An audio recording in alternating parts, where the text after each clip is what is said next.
everyone! So I wasn't doing regular weekly reviews of Game of Thrones this season, but I really wanted to give you just my overall thoughts now that Season 7 has come and gone, sadly.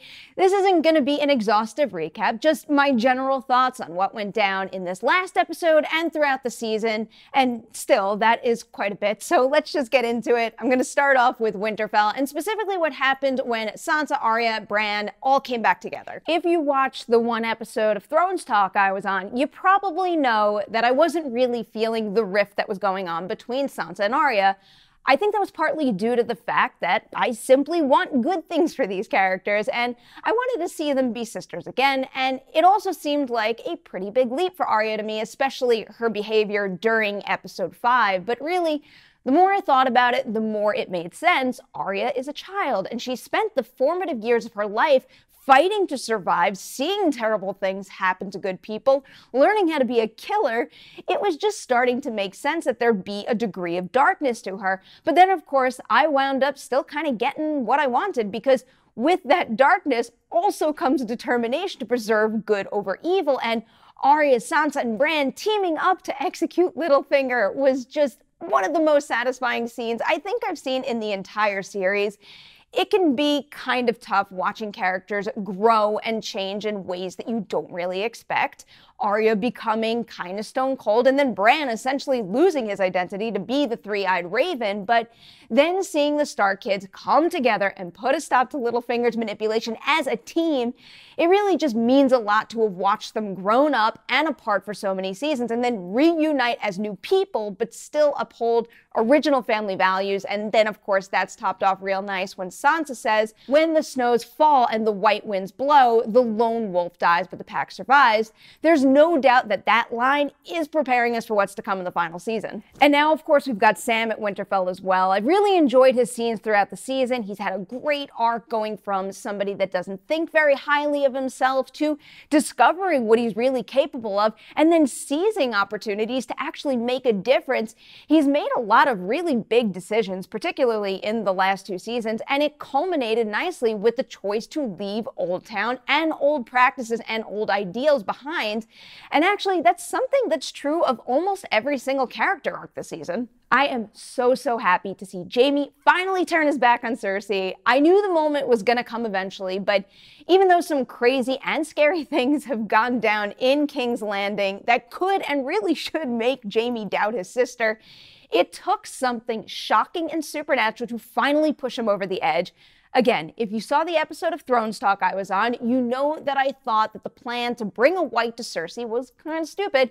I still think it was a shot in the dark kind of plan when it was conceived, but I'm glad they went through with it because so much good came out of the conversation at the Dragon Pit, and especially for Jaime. Seeing the white changed everything for everyone but Cersei, and given everything Jaime's been through, and then adding on the undeniable proof right in front of him in that moment, it really was the perfect chain of events to finally tip the scale and have him leave King's Landing.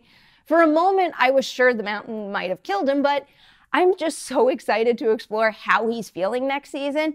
Jaime's scared. He was scared of Dany's army and the dragons, and now the threat of the dead is just downright terrifying. And on top of that, he's stood by Cersei for so long now. I am really curious to see if this is a true clean break because he knows he needs to be in better company for the Great War, or if he makes some decisions down the road with her still in mind. And I'm not saying that in a traitor type of way, but just as someone who loves his family. And as for Cersei, she basically just proves Jon Snow right.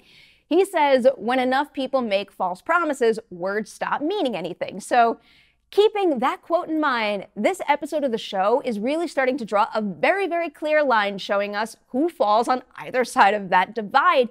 We know not to trust Cersei. We have known not to trust her for a while now, but that volatility and selfishness got kicked up yet another notch in this season when she basically flat out states she is solely out for herself and her family.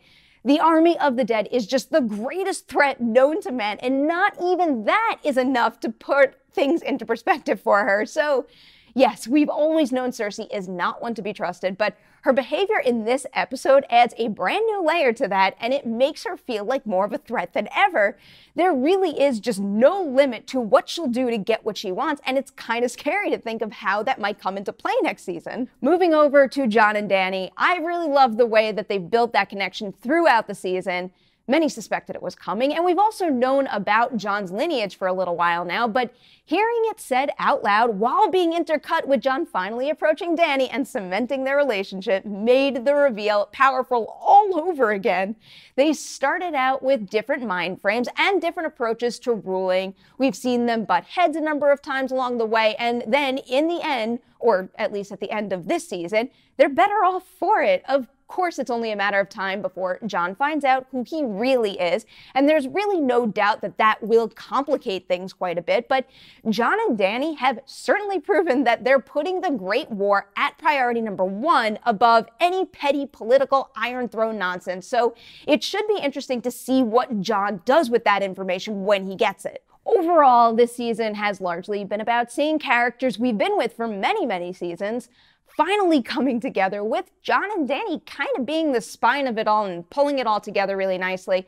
Something like that would have been exciting for any show that's been on for 7 seasons, but the way the team behind Game of Thrones honors the past while pushing the narrative forward really makes these moments something extra special.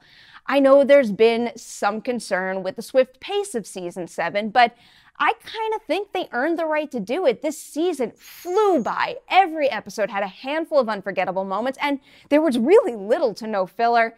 Yeah, that resulted in some folks questioning super quick travel time from one location to another, but for me, I will keep that if it means getting 7 episodes as riveting as these. I truly loved every second of season 7, and I am just so bummed we have to wait so long for season 8. But if they are taking their time, they're crafting more episodes of this quality and closing the show strong, I am happy to wait.